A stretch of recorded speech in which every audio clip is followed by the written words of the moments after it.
Hey folks, we're here for well, we haven't done taking stock for a while, have we? No. No. So Merlin is here. We're going to talk about a lot of different things: copper, gold, even lithium, amongst other things. But first of all, better start off with the mood of the nation. Merlin, how are we feeling about the markets at the moment? Market's a bit choppy. Iran, Israel puts the wind up things, but metal prices holding firm. Yeah. Uranium doing well. Yeah. The whole nuclear story. Gold doing well. Yeah, very well. Reserve currency, and copper holding its own. The future metal. Where's the supply going to come from? Yeah. Everybody wants to be a copper company. Right. We'll talk about that. The market's in slight turmoil. One originally from tariffs. They seem to have taken a back seat. They haven't gone away. They've just taken a back seat to we're all going into World War III. What's that going to do for everyone? Well, the gold price is going to stay strong, I reckon. You've seen central bank buying in that, and gold price is going to hold firm. There's tightness in the copper space at the moment. There have been questions about copper demand every year for the last 5 years. No one's known where the economy is going. Tariffs are probably not going to help. And yet, AI, the demand for electricity, you can just see that electrical demand, electrical products, electrical use is a mega trend that's not going away. And the counterweight to that is the supply side on copper. There are always questions about where's the new supply going to come from. So I'm not expecting a step change in the copper price, but equally I'm expecting it to be pretty steady, if not upwards. Isn't it a bit kind of yada yada with it when it comes to demand on everything, right? Yeah. With growing population, of course, we're going to need more of everything coming out of the ground, right? Yeah. I'm more concerned about supply. So the challenges in the market over the past, say, 5 years, we'll use your number 5 years, access to capital, making discoveries, capitalizing builds, and then maintaining, sustaining that production as well. Mining's tough. We've seen lots of accidents along the way, but we've definitely seen as a lack of capital in the space. So, a sort of copper, okay, and we better declare here. We're going to talk a little bit about Fitzroy Minerals, which I'm a shareholder of, so will be slightly biased. You're the CEO of Fitzroy Minerals. You're definitely going to be biased, but we'll talk about some other the kind of the macro on copper, I think, initially, and then kind of get into this kind of supply, because and I say this to a lot of CEOs. There's not a lot of good copper stories out there. You know, there's the big boys, and then there's a burgeoning gap of down to the developers. I can think of people like Marr-Johnson, etc., but not a lot else to look at in the public market space anyway. And then a whole bunch of explorers like Fitzroy Minerals, right? So you're trying to burst out of that space. So macro and copper, how are we feeling about copper? Macro and copper on the supply side, what you've seen in the last 10 years is that there's been new supply largely built by the Chinese out of the Congo, and that's taken up quite a lot of the slack. And everything else really has come from expansions by the majors on their existing projects. There have been a couple of new builds. One was Cobre Panama by First Quantum, which obviously is offline. You've got Teck Resources building QB2, and Anglo American built a mine as well recently. So those are the only three kind of greenfields, and even QB2 is a kind of a brownfields expansion. And everybody's watching things like QB2. Yeah. All of the majors are watching it because of the difficulty and the cost of bringing these large engineering projects into to fruition. For example, look at QB2. When they started, the initial capital estimate for it was $4.7 billion. They've ended up at $8.8 billion, and they've shifted some of the things that should have been in that original capex to sustaining capex in the course of 2025 and 2026, such as the tailings facility. So it's going to be another billion or two on top of that. So you're going to be nudging $10 billion on a $4.7 billion initial build. It's a huge capital blowout. It's a big, big number. Yeah. So no one, I think the term I've used before is that none of the majors have got the visceral fortitude to take on that kind of challenge headlong. You look at, that's for new production, to expand production. You look at what BHP is doing at Escondida, the world's largest copper mine, 1.35 million tons per annum. They're spending $10 to $15 billion to maintain production. You know, it's not to grow production, it's to maintain production. You look at Rio Tinto with their Kennecott operation, which has been going for 100 years. They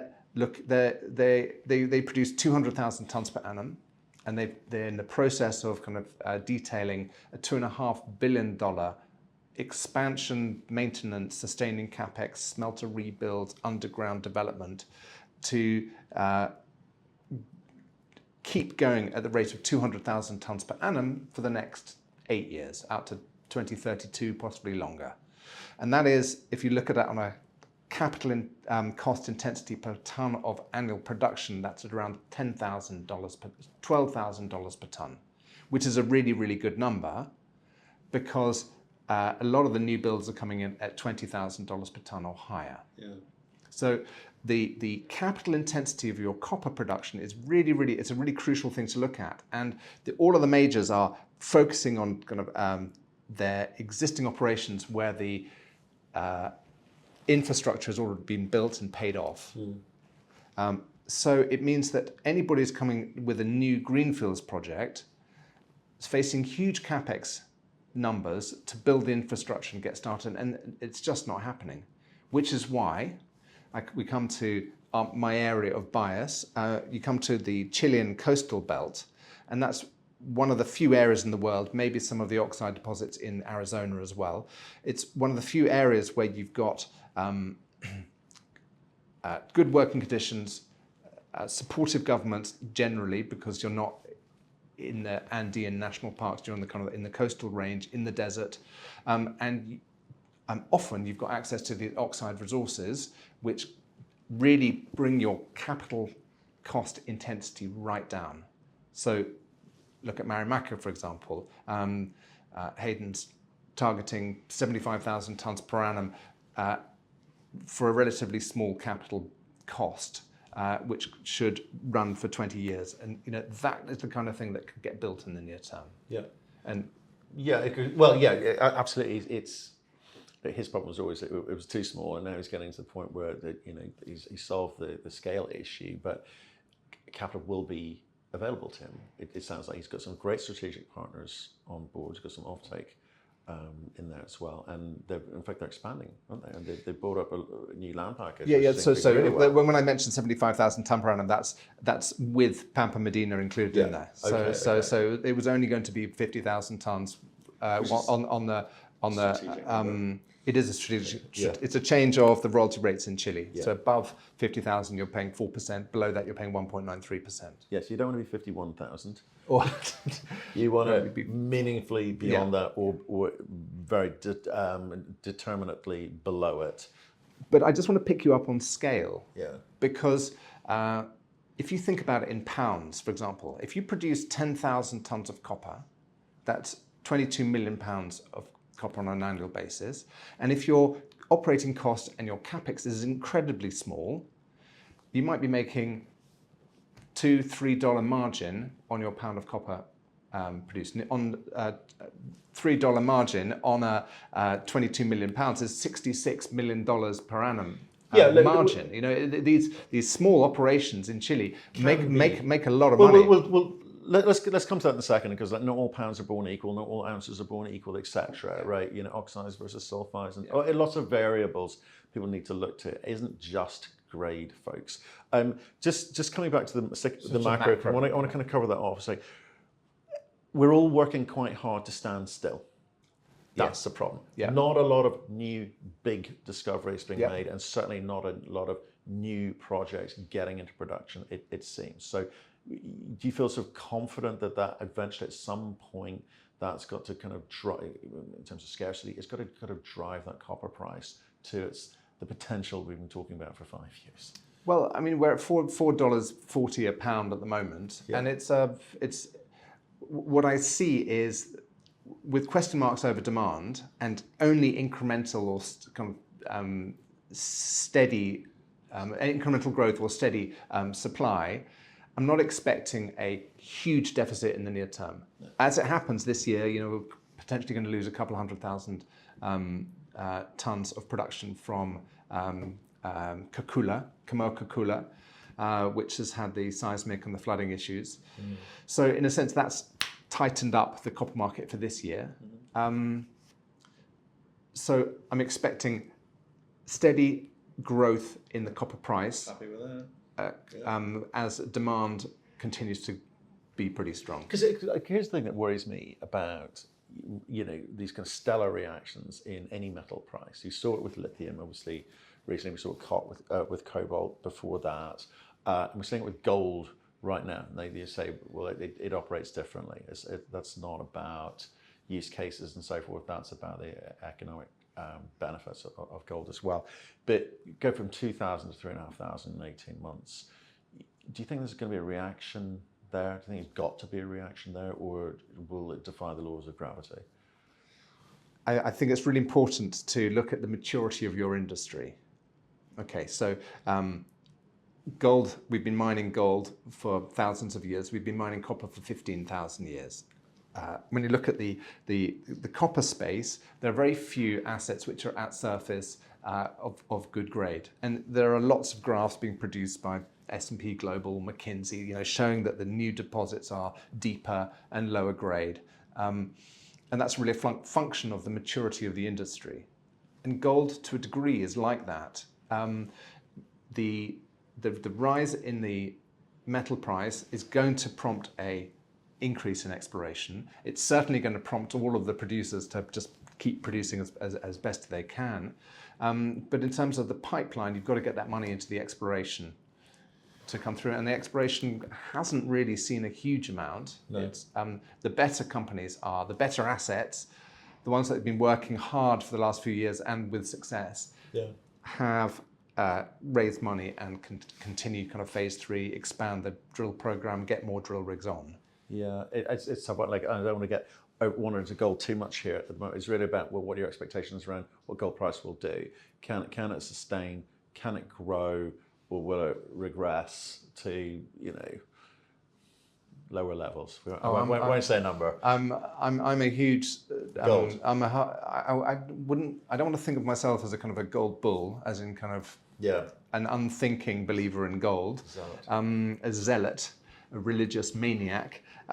However, when I look at the fundamentals of global indebtedness, fiat currencies, if you look at fiat currencies over time, you look at the status afforded to gold since the Bank of International Settlements, which we were discussing earlier, Basel III risk weighting change in 2019. I'm a supporter of gold, and I can't see the central banks not continuing to buy in any near-term scenario. Essentially, back to copper. We'll get to gold. Back to copper. Obviously, so the macro you're feeling sort of quietly confident about because of supply issues, funding issues, discovery issues, because not enough investment has gone into lots of junior exploration companies, and this applies, I guess, broadly. Not enough money going back in there. How do you take advantage of that? And obviously, biased Fitzroy. We're one of many small sub $100 million companies. Where what is that? So 80 million market cap. Canadian was high, 120 a few weeks ago. Copper prices a bit higher. Your announcement came out. How do companies like us survive? What have we got to do? How do we play it honestly? Right, as in it's about, me, I like fundamentals. I like good drilling. I don't want marketing machines. I'm talking about this kind of, managing these shares and the trading of shares. I'm not a fan of that. I like the company to do the basics right. So, how are you approaching it? Well, strategically, I think there's a gap in the market. You've got the existing producers, which are going to incrementally maintain their production by investing in kind of deeper, longer life work. And we all know that it takes about 20 years depending on the study, 16 to 20 years to build a copper mine from discovery. And those are all of the big capex, big producer assets, which attract a huge amount of kind of permitting scrutiny, and have got this extraordinary capital burden. As we were just talking earlier, you've got the example of QB2 and Teck Resources of people going, crikey, it's going to have one capital number and it's going to end up being 2x. Yeah. So that is one of the reasons why those things take 20 years. And there's this gap, there's this 20-year opportunity right now to get things into production. And I come back to the low capital intensity projects. It's the projects which can get into production with low capital requirements and also a feasible kind of permitting schedule. In Chile at the moment, there's this, if you open any newspaper or talk to any Chilean business owner, there's a word that always comes up, and it's called permisología, which is the permittability of something. And it's not just in mining, it's development projects, building factories, anything that requires land permits, environmental permits, development permits. Yeah. And it's all about how do you get that done, how do you get through? Because we're living in an increasingly regulated world. And okay, Chile is probably the best place to do, it's one of the shortest timelines for your permits with a low risk weighting. You can probably get something built in some African countries permitted more quickly, but there's greater risk associated with the investment status or the investment grade of the country.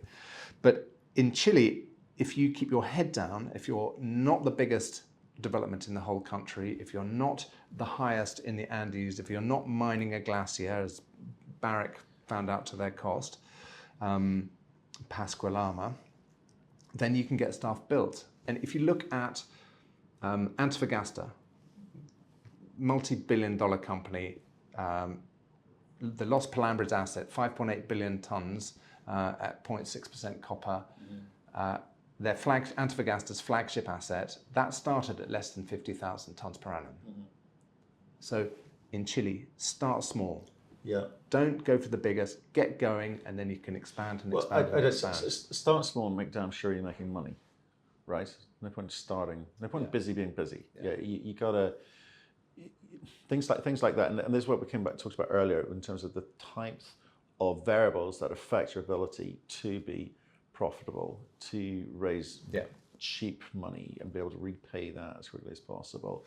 So back to the question. Sorry, that was a setup. That was a strategic view. Yes, and that's great. What are you doing about it? Okay, on the specifics. Yeah, and we're talking about Fitzroy Minerals. Fitzroy Minerals. Okay. Yeah, we've got two key assets, the two flagship assets. We've got something called Buen Retiro, which we worked on for 2 or 3 years, which is on the coastal plain. It's got some really attractive oxides at the surface, and it's got potential at depth, and it's along the trend from Candelaria. So it's got kind of Candelaria-style deep potential, but we've had some really good results in the oxides.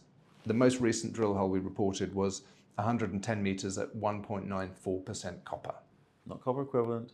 Copper. Yeah. Okay. And that was from a depth of 60 meters. So we came in from the side and we hit the structure, and it was about 70 meters wide. And That's a true width? 70 meters is the width of the structure. Right, okay. And within that 110 meters at 1.94% copper, we had 58 meters at 3.06% copper. Right. These are big numbers in oxide at surface.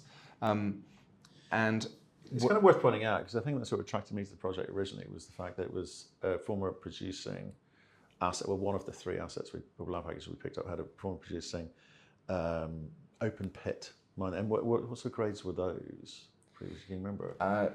They were mining, that open pit was mined from 2005 to 2008, 2009, about 2% copper. Right, okay. But what we're defining now in the tonnages exceeds that open pit. Right. We haven't got resources, but just our internal shapes that we're putting around the intersections. And we've already, we're in discussions with our partners. I've spoken to a lot of local Chilean producers, And interest is high because... what do you mean by that? Interest in what? The Buen Retiro project, the oxides, could be brought into production very, very quickly. What's that mean? Remember, again, about the scale of these things and how you can make money on small projects. If we produce, I don't know, somewhere between 10 and 20,000 tons of copper per annum, it's still very conceptual stage. We're just putting these numbers together, thinking about what is the best strategy. If you can produce 15 or 20,000 tons on an annual basis, you're talking, what's that, 44 million pounds of copper. And if you can make $2 or $3 margin, that's serious cash flow. Now, the reason why we can think about this is because we're getting good mineralogy and good grade at surface. We're getting good continuity. So we're beginning to bulk it out, and we're drilling 8,000 meters this year, which will hopefully, I don't want to say that we're going to have resources, but let's call it, put a net around, or put an envelope around a body of mineralization that, even though it may not be a fully JORC defined or Canadian NI 43-101 defined resource, will give us an indication of scale and opportunity. Internally. Right, okay. And there are enough of these, let's call them smaller operations up and down Chile, that we know what the capex is going to be. It's roughly $70–80 million to do a heap leach SXEW plant. Right. Call it $100 million if you want to be conservative. But we've got a partner who's got a hungry SXEW plant up the drag. So we wouldn't need to... So who's that? Our local partner is Pucobre SA. Yeah. They are a $1 billion listed Chilean public company. They produce about 35,000 tons of copper per annum, and they're looking to expand to over 100,000 tons. We bought part of the asset. We've got a binding agreement whereby we can take 100% of the asset by spending $7 million and then making a $4 million bullet payment. Yeah. So we would own 100%, and that has to be done by the middle of 2028. Or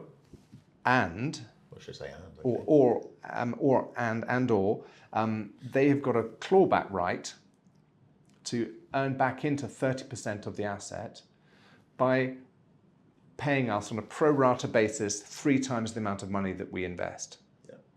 So if we spend, let's say, $20 million in total, including the $4 million payment, the purchase payment or the bullet payment, we multiply that figure by 3 and you come to $60 million, and they would have to buy back 30% of that $60 million, which is an $18 million payment to us, potentially in the middle of 2028. If they wanted to. If they wanted to. And if they do, great, nice cash. If they don't, great.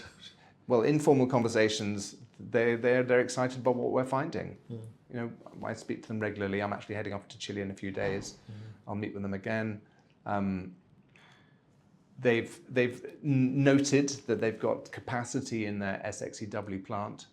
Right. What we'd probably so that'd be like a tolling agreement, or well, would that be DSO? I mean, how do you structure something like? Don't know yet. Don't know yet. But effectively, what we would do, or the project would build a heap leach pad, get the pregnant liquor solution off the end. You'd probably want to build a solvent extraction plant at the place, so kind of to upgrade it to an electrolyte, and then either truck it to the electrowind plant, 85 kilometers in tankers, or you build a small copper sulfate precipitation plant, and then you just can load it into normal trucks. Right.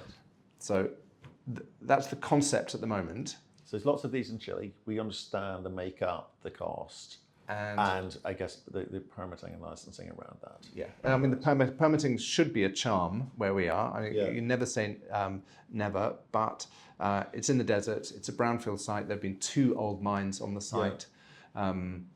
We're 5 kilometers off the main highway, 5 kilometers off the main transmission line. There's mobile phone reception. Yeah. So let's look at some of the variables. I'm interested in this because I went through this process with you when we were, funding it ourselves, right?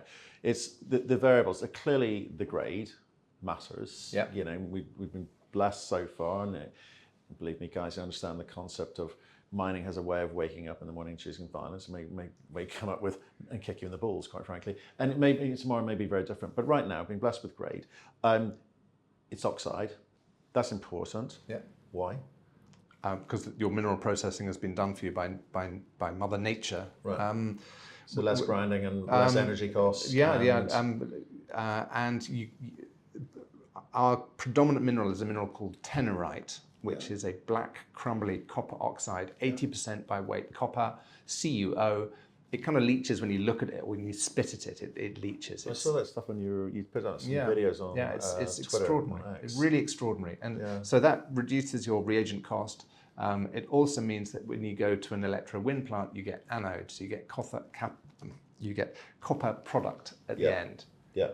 You're not producing an intermediate product like a con, which you then have to trade with Trafigura or Traxys or Glencore, or you get discounts. Get into that whole concentrate trading business. Okay, so what are the other variables which kind of affect cost and therefore margin? Because ultimately, mining's only just working, and I want to come back to you about this nearer term revenue model.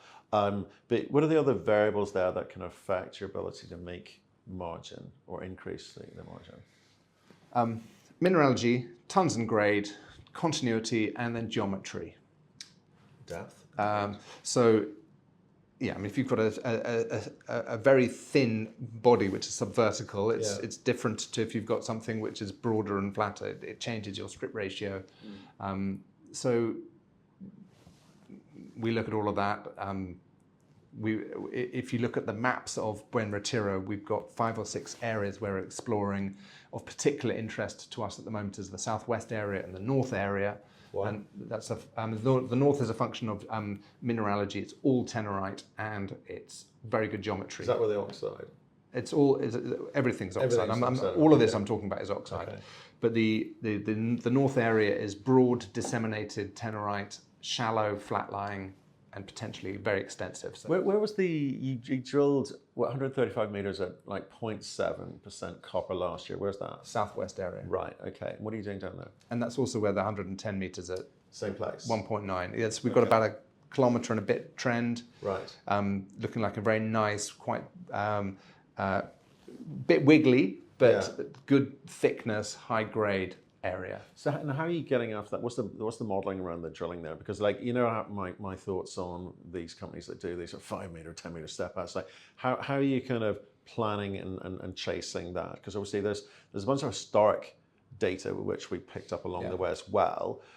No core, washed away, tomorrow. But talk about the kind of drill planning around the southern area. So the phase 1 drilling that we did 2023, 2024 was essentially just twinning old holes, just to understand the geology and validate the database.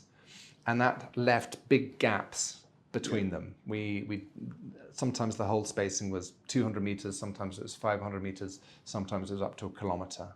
And with the geophysics that helps connect the dots with the trends that you can pick out from the geophysics, we've essentially, in this phase 2 drilling, is started to infill, trying to get drill spacing down to between 100 meters and 200 meters between holes. And as we've progressed through that in this since March this year, what it's really jumping out at us is that we want to do more work in the southwest, and we'll probably we are putting some deeper holes underneath because we've got these lovely, wide, rich structures. When you hit 58 meters at 3%, you want to follow that up. Yeah. We've also got some, in the geophysical models, we've got this very strong magnetic kind of large body heading down below that, and it's at the confluence of 2 trends. And so we're testing that. And then the northern area, it's very conducive to testing with RC rigs. Well, we've got I'm actually going to see next week a trial with a DTH rig, which is called Down the Hole. It's a combination of rotary air blast and RC. So that would hopefully give us the ability to do lots of systematic fences just drilling out this wide disseminated area in the north. Very quickly, yeah. So coming back to that kind of model, we talked about oxide producing, cash generating, which is sort of attractive, but in a market which is struggling to attract cash more broadly, we've seen a lot of companies get rewarded for coming up and talking about a nearer term revenue generating solution. So companies which had $1 billion capex saying, actually, we could do something started for like 300 million. Or even like it was 500 million, but we think we can get something going for 100 million. And just say like, yes, it's less efficient, but we won't be tapping the market up for money. We won't be diluting existing shareholders. And I think in a kind of slightly inefficient market, that's very attractive to lots of people. They're liking that. Yeah. They can sit and okay, I'm going to be a bit more realistic about the time frame in which I see these returns, but that makes sense. There's a kind of commercial imperative there. Finally, in mining, who see miners like again we've talked in the past. Miners love to plow whatever money they make straight back in the ground, and they're never actually making money. They're just turning money over. This model that you're thinking about, you're saying it's commonplace in Chile, and you think it's more doable these days. Well, 2 points. One is you've always banged onto me, not banged onto me, but you made it quite crystal clear. I banged on. You've made it crystal clear. You've enjoyed the process of me shouting. That the commercial development is absolutely key. So by the end of this year, with the 8,000 meters drilling, we should be in a position where we have got an understanding of the depth potential. Yeah. And do we want to kind of keep going with the kind of the geological, hey, we've got something really big here. Excitable geologists. Excitable geologists. Or do we want to, and in the oxides as well, we'll be in a position where we can decide whether we want to continue to expand or whether we want to focus inward and advance what we've got towards advancing de-risking and moving towards production. Yeah. Now, in Chile, it's really common for, they call it medium scale mining, which is anything between 12,000 tons and 50,000 tons. Mm-hmm. Below 12,000 tons per annum, you are small scale mining, you don't pay any royalties. Between 12 and 50,000 tons, it's 0.5 to 1.93% royalty on a sliding scale. Yeah. And it's quite common in Chile for the oxide developers in the medium scale mining and the small scale to do a indicated and inferred resource, phase 1, phase 2 metallurgy, produce a pre-feasibility study, and then build. Right. Anything between $50 and $100 million, you just build it and you get producing, and then when you're producing 10 to 30,000 tons per annum, you do the ongoing exploration. So I want to be clear about something you said earlier, okay? And you just said at 50 to 100, and I think earlier you said between like 80 and 100. If you built the whole thing out yourself, we've kind of got this Pucobre optionality as well. So it's a case of at some point you're going to make a call. They'll make a call about whether they become again, 30% owners. In which case, throw some cash back into the company. Yeah. Great. And in terms of what that makeup is, trucking stuff is never really enjoy that process because the trucking company's making some fees and the fuel cost and all of those wonderful things. So at some point in the future, there's a decision to be made. But we're talking typically in the region, 100 million top end. Top end. Top if end. You're going to have to build the SXEW plant. Yeah. But we're not going to have to. It looks like we're not going to need to build the electro wind plant. Yeah. But crucially, I've got to be careful in terms of we haven't got the resources defined, but it feels a lot of work to do. But this feels as if when you pull out 110 meters at almost 2%, and you're in an area where there's copper literally leaking out of the ground. So, like I say, to be careful, forward-looking statements here. It's like the work at hand for the withdrawal program. We got, what did you say, 8,000 meters this year. This year, we're gonna try to get over the line. Is there any kind of weather issues? No, it's all good. Yeah, all year round drilling. Yeah, nice. Then next year's a whole. And when you sort of sit back and reassess. Because that seems to be, the south seems to be what you want to focus on. You think, well, that seems like the sensible space to allocate our capital with Buen Retiro. Yeah. Okay. and in danger of getting ahead of ourselves, ahead of our skis, as Canadian friends would say. Maybe we should bump over to the other kind of project, Caballos. Should we do that? Or save ourselves maybe having to think about what we can't say here. But look, things looking good. Buenos Aires so far, a lot more work to go, and I do say, these things, every day is different. Okay, Caballos. What's happening? Caballos, what are we chasing now? Caballos is really good fun. It's a true grassroots greenfield discovery that was made by Fitzroy Minerals. Right. Delighted to say that. Mm-hmm. There was very little work done before, and we went in there, drilled a hole, and hit 200 meters of molybdenum, copper, moly, gold, rhenium. Right. Really, really good system, strong alteration, very simple mineralogy. It's just chalcopyrite, it's just molybdenite. Try saying that after you had 10 pints. I'd never do that. I drink 10 pints, but I wouldn't attempt to say that word. Too much. Right. And it's sulfide right from the surface. It's on a really big system. We've got the first anomaly that we put the hole into. We can see very clear geology for about 1.2 kilometers. We've got the same rocks all the way along, and then there's another one 5 k's further north. And then we plan to do another 2,500 meters of drilling, just come in and just put some angle holes up and down that first anomaly during the course of this year. There is a weather window, end of June to the middle of September, snowbound. Mm-hmm. So we'll have a 2.5 month hiatus. Okay, so we're there now. Okay. So we're drilling now. There has been some bad weather for the last few weeks, so we've had a small pre-hiatus. There's track access in. Yeah. We haven't engineered the roads in any way, so we're being really cautious on safety, just making sure that everything is completely. Talk about there'll be grade people who care about grade. Well, either talk about grade or talk about contained metal or whatever you know at the moment. What are we looking at? That 200 meters, and I'm cautious about copper equivalents, but just as a headline, it was around 0.8% copper equivalent. Okay. With which about 0.5% is.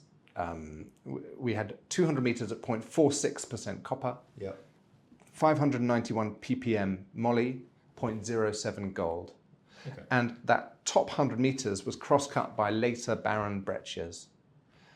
The undisturbed grade, we've got over 98 meters, is 0.78% copper, 1,071 ppm moly, 0.12 gold, and a bit of rhenium as well. And if you take normal recoveries that one could expect, that comes out at about 1.5% copper equivalent. Okay.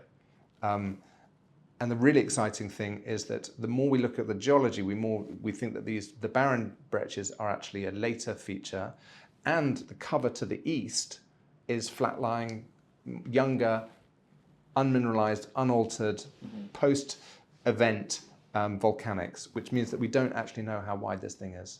Okay. So we're going to hopefully next year do some geophysics and cover the at least the 5 kilometers of the trend that we've got between the two main anomalies, and probably 5 kilometers to the east as well. Okay. Really exciting. I can tell.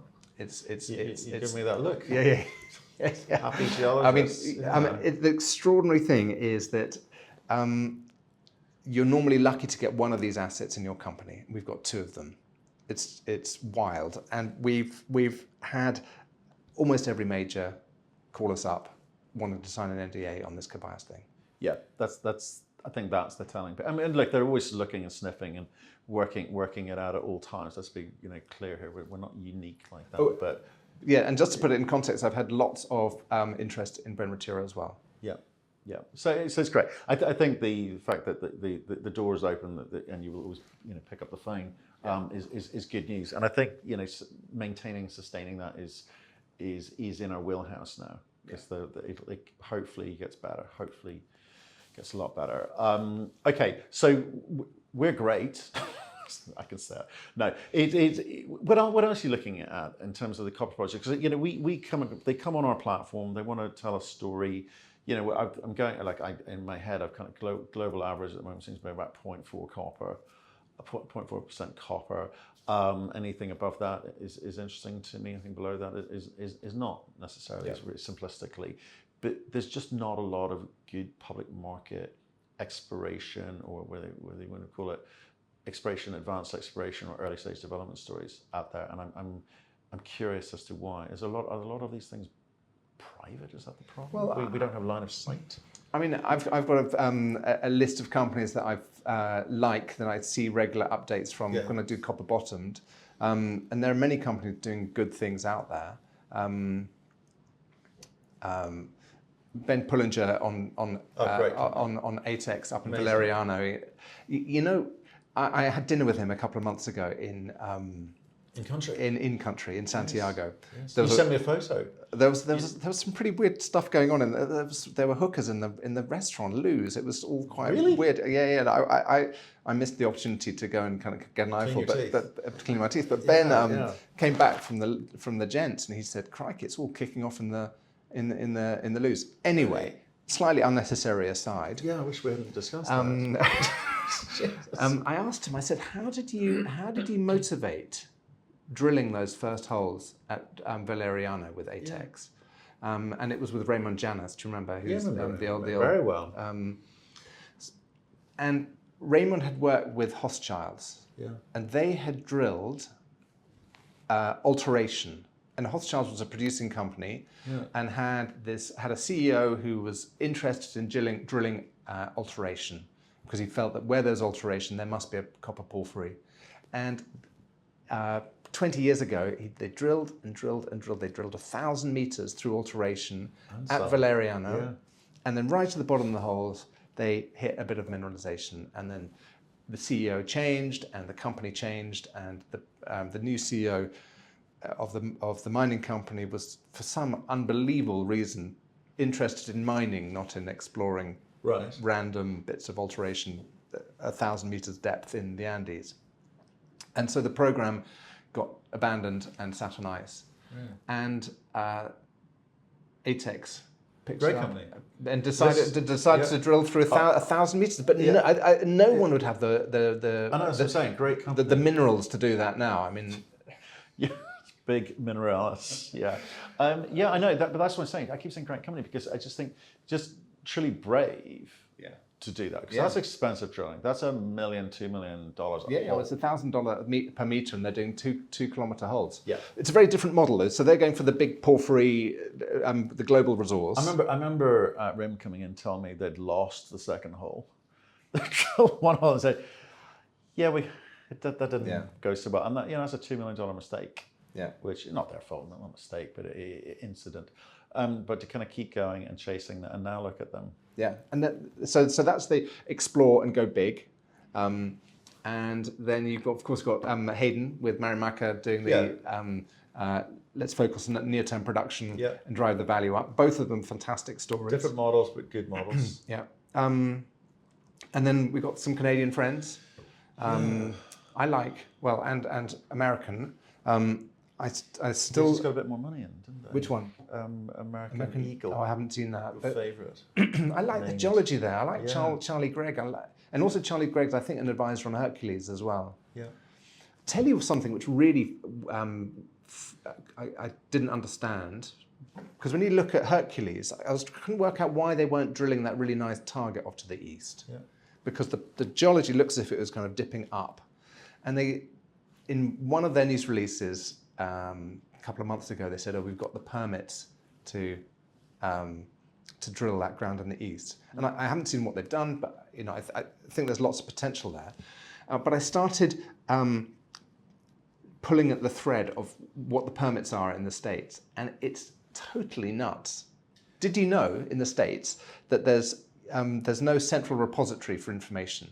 And there's no requirement for private companies. At state or federal level? Well, just there's no kind of geological survey. So there's the USGS, but there's no requirement for the companies to share their data with the USGS.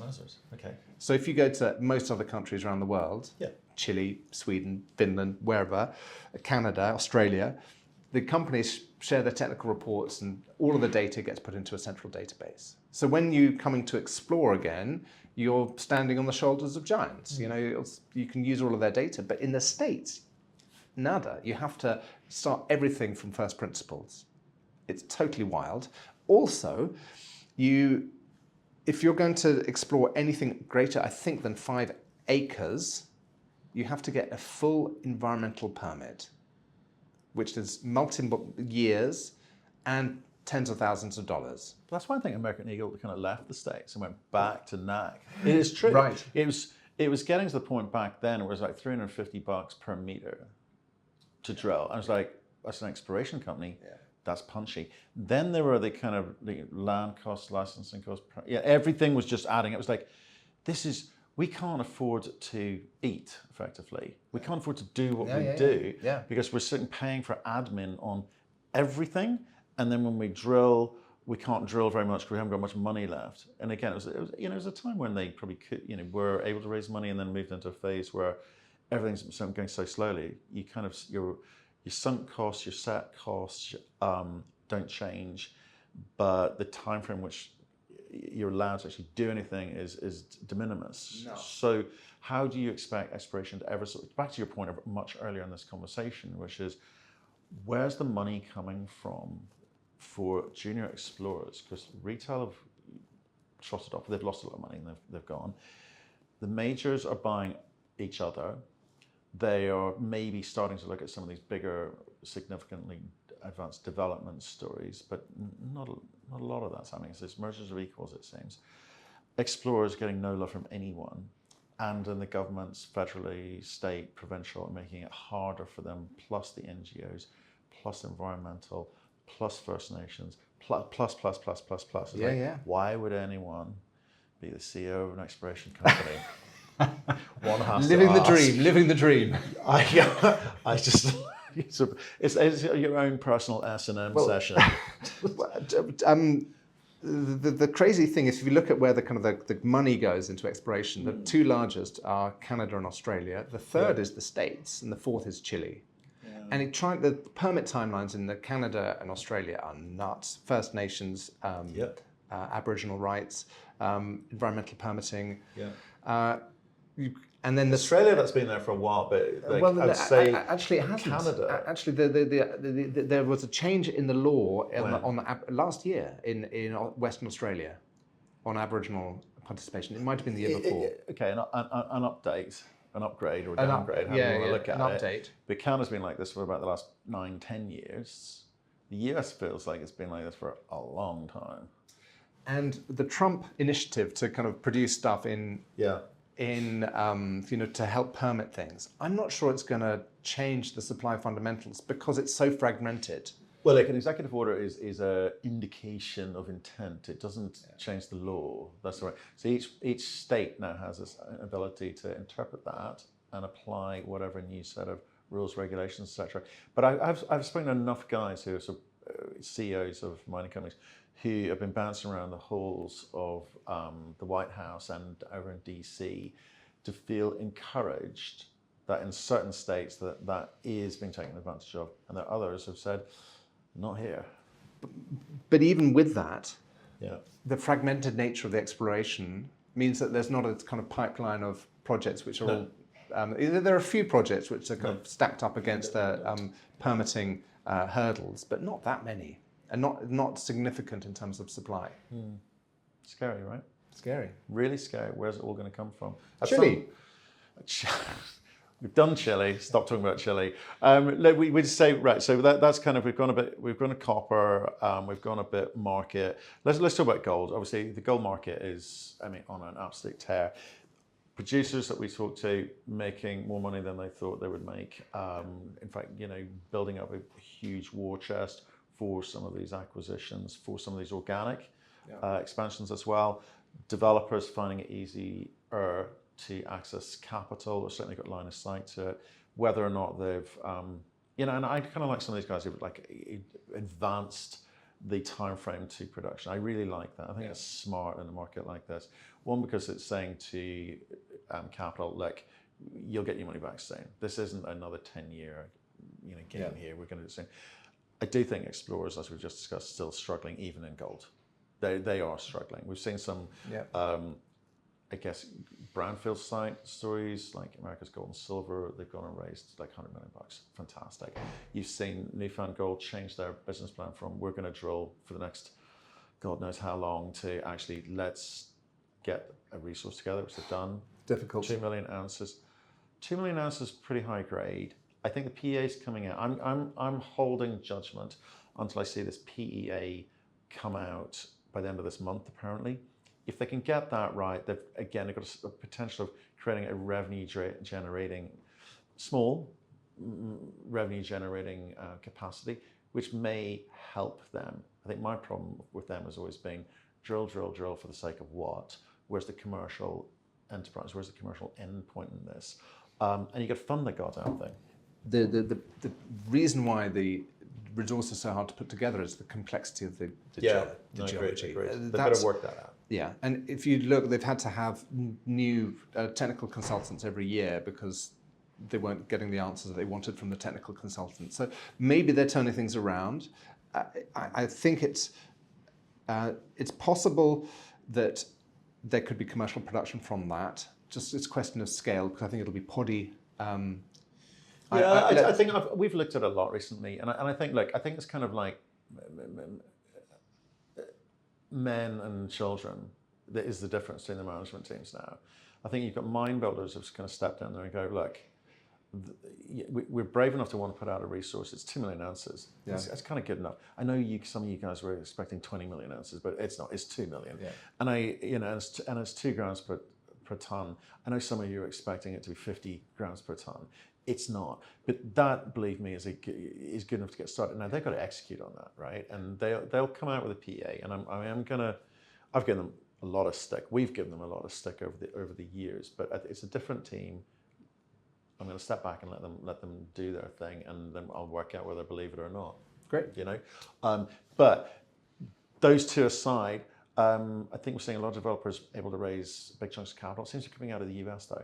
I think Canada's still question mark. Yeah. I think London's a bit more interested. A lot more interested. Yeah. There's still not a lot of inflow into generalist funds or into mining funds. Just been speaking to a few fund managers, and there is a bit of inflow coming in, and it's almost as if it's taken this long for gold to feature on generalists' radars. It's extraordinary. So we feel as if in the space, it feels as if the gold move. Do you remember PDAC? 2024, the gold price actually jumped $100 in that first week of March, in March 2024. And it feels as if we're 18 months into that process or 15 months into that process. Yeah. Whereas the fund managers in London are just seeing those first inflows coming in. Australia's on a tear, plenty of money in Australia. But don't forget, there's a few things which kind of held people's usual banking bullshit, right? Oh, elections, right. Oh, the war's still going. Oh, right. Oh, now there's another war, and we've got tariffs, and we've had all sorts of confusion in the market. Yeah. As a fund manager, you're not paid to take risks. Because that's your job. You'll lose your job if you do. So there's always been every 3 months, and now with Trump, it seems every goddamn week there's a new thing to worry about. Yeah. Iran being the latest one. Iran's maybe not the problem, with the fact that people want to bomb Iran and Iran wants to bomb them back is the problem. And America sitting on the fence, financing and providing all the weapons and the money to do these things, but not everything but name. I don't think that makes the market feel comfortable either. So I can see why gold wasn't a sort of immediate reaction, even though the gold price went on its own. I can see why the funds struggled. I would be like, geez, I do not know. Yeah, tomorrow could be. And also some funds just not that bothered. I went to a bit of experimental theatre in the southeast London on I'm so sorry to hear that. Saturday night. How are you? It was all right, kind of. But if anyone listening to this, if they're not watching the video, that's me wincing because that sounds awful. Immersive theatre. Anyway, was there crowd participation? There was. Oh, it was excruciating. It's worse. However, yes. One of our party was a fund manager for a UK universities trust, and they've got whatever it is, Yeah. 80 billion or something under management. Yeah. And I asked her what her view on the gold price was. And she answered, she said, well, I don't really look at the gold price because I'm UK focused and UK assets, and so it's all sterling delineated, denominated. Yeah. And, gold price, schmoll price. Sorry, what sectors did you invest in typically? Was it just mining? No, property. Right, okay. Just But mining is tiny. Mining's to tiny. all Yeah, sectors, yeah, all exactly. verticals, right? So it doesn't matter. It doesn't matter. No, we think we do, but We're still we don't. smaller than Apple or Google or one of these many times. many companies. Yeah, it's a strange one, and I can sort of see in the retail space, and my son, and he invests in sensible things like the S&P 500 or tech companies, but we've offered him a chance to say, well, there's some quite good mining projects out here. He's like, nah. It's too complex to understand. So for the younger guys, if you understand the space, you can make some money. And look at you look at some these companies 3-4 times the gains in the last 18 months. So we've been happily making out like bandits on that front. But for people outside of money, it's hard to look in and go, oh, I get that. It's easy to understand when you see sort of a succession of horrific things happening in this space. I would, on those horrific things, I would still caution against immature markets or markets which are not liquid, such as fluorite or lithium or rare earths. When you're looking at the commodities space, choose your commodity wisely. Yeah, absolutely. You've got to go into something which is well understood by the market. How do you feel about antimony? Well, it's funny, I was just thinking about antimony. No, I had a great. Sorry, I've got to say this. So we had a CEO of a company. He came in and started talking about a company and said, "Well, we've got antimony." So he didn't pronounce it like that.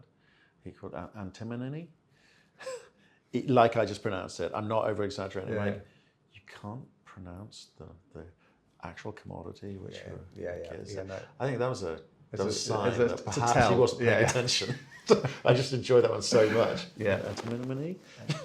Yeah, Like that. no. It's good. Anyway, sorry. What are your thoughts on it? There's the cliche kind of small metals, minor metals, minor profits.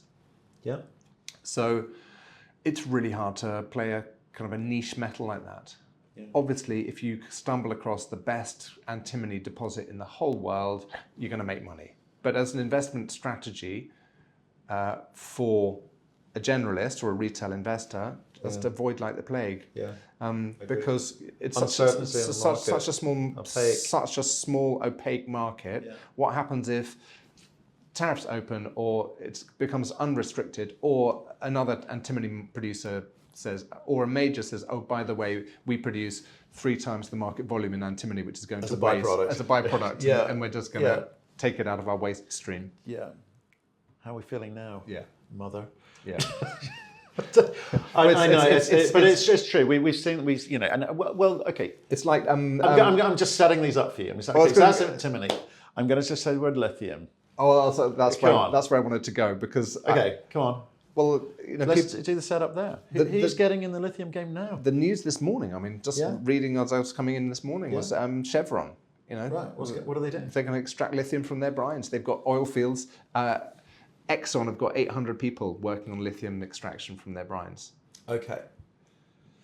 Rio Tinto have just gone long, and they appear to have cracked DLE, and they're prepared to just pull the price down and just sit at the bottom of the cost curve for basic barrier to entry forever. For any new folks trying to get in. You can spodumene your way out of this one, or not. And it'll be sitting at pegmatite. I don't think so. Schmegmatite. I mean, the price is going to come down to whatever it is, $7,000, $8,000 dollars a ton, and it's just going to sit there. And Rio Tinto are just going to take their clip. They're going to take a bit of margin. Exxon and Chevron and the oil producers are just going to be just the happy suppliers. Pension fund managers of the mining game, aren't they? Just like 4%'s fine. Yeah. But it's for 50 years. Yeah. What do you do with that? You can't compete. Okay, so I'm staying away from lithium. Cool. Thank you for that. Any other depressing news? Well, Just no is fine. just stick with gold and copper, and maybe if you're really convinced that there's good quality assets out there, or good quality companies, uranium. Yeah. Tin's lovely but too small. Yeah. Uranium. Okay, views on uranium, because we've kind of got this conversation going and say, right, okay, we've got enough demand. Don't worry about the demand. Demand is coming. It's not coming. It's there. We can't even supply the current demand numbers, let alone the new stuff which seems to be coming through every day. Yeah. It's supply, fundamentals of supply. We've seen Peninsula kind of fall over. We've seen Encore trip over a little bit.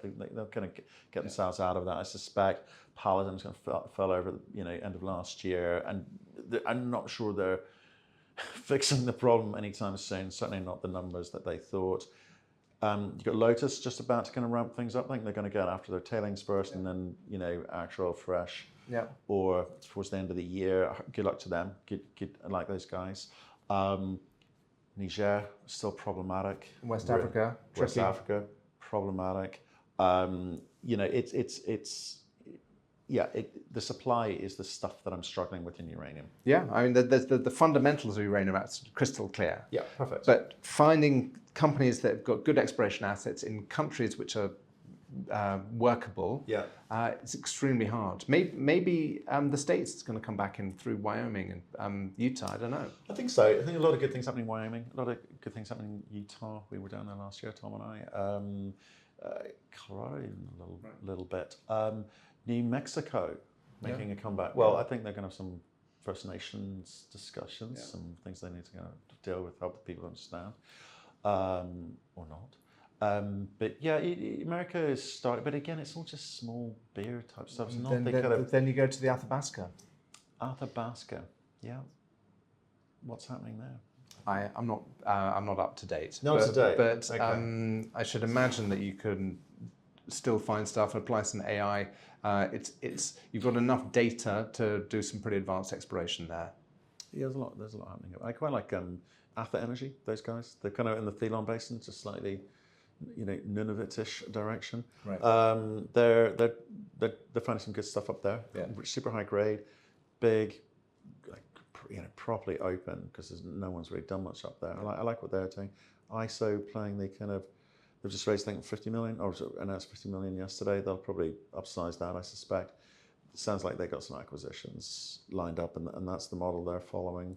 And a small bit of production with their Tony M mine down in Utah. We shall see. I think everyone's just trying to work out the market. But coming back to something I said earlier, there's a bunch of companies saying, look, we can't access, exploration companies, we can't access capital. We're going to have to just do some sort of funky stuff. And these market maker products, which are these automated products, which just again create this kind of synthetic bullshit for companies. And as long as the companies are using this, it's kind of trading these shares and stocks and so it's not real. It's got nothing to do with the fundamentals of the company, the asset, or quite frankly the management's business plan. And I've seen a real uptick in that in the last 9 months. It is. And I won't name the names of the companies. Algo trading, basically. Or... Algo trading is what they do. And we've kind of got a kind of list of them. And there are many that have sprung up. And it just worries me because, as soon as it's kind of one of those things like if you stop doing it, it'll fall off again, back down to low. So if you understand what the company's doing, how long they're going to play it for, maybe you can take advantage of that because it definitely bumps things up for them. And the companies use that to maybe raise cheaper capital because share price up. But at some point they stop doing that, or maybe they realize they can't stop doing that, but they're spending a shit ton of money, and I'm talking a shit ton. We put out an article last Monday actually on 3 uranium companies who are doing this, and there's one company, 40 million market cap, spending $3.5 million on a marketing campaign to kind of create this kind of synthetic algo trading to promote the company. That's a big marketing budget, full stop. Yeah. It's a big marketing budget specifically focused on this kind of synthetic trading or algo trading. And meantime, the management team are sucking out, I think the husband and wife team, about $900,000 Okay, so that is no longer an exploration company. No. It's a in the dot-com boom of 2000, we were watching a junior explorer called Vengold that had a couple of $1 million available for its drilling campaign. And they put out a news release to say, we're actually not going to complete the drilling campaign or even commission the drilling campaign. We're going to explore internet commerciality or viability. Stock went up 25 times. Yeah, there you go. Isn't that great? They didn't even say they had a plan. They just said they were going to investigate it. But sure, those things, they then come rocketing back at a rip. So you need to know, get it. Well, that's greater fool theory, right? That's all you're dealing with there. And that's what's happening now with some uranium companies. And I named 3 specifically. And I'll put a link to that article in the article we write up off the back of this as well. Just to be clear, that's not exploration. No. Different ballgame. And it's not even the entertainment industry. Yeah. It's trying to make money out of a funnel where there are more people interested than the products are available. Yeah, that's horrific. I hate it. Do you know what's happening now? Got some good news for you. Go on. I'm getting signals from Tom here who's saying, shut the F up. We've got to go, which we do. But we should pick this up because I think the sort of last third of this conversation was super interesting because it just is a bit. I'd like the kind of did you know bit of these. You know what I mean? It's these conversations about how the hell do you play this market? Yeah. Actually, do you know what's happening out there? So why don't we stop this? Very good. You go to Chile. Yep. Go do fabulous things. Find some with copper. Fitzroy Minerals. More copper. Find more copper, please. When you come back, maybe we'll film this up at the Hoos. Excellent. And get into a little bit more of the. We'll loosen the buttons on the shirt. Did you know? Did you know? Did you know? Good to see you, man. Cheers. Safe travels as well. Cheers.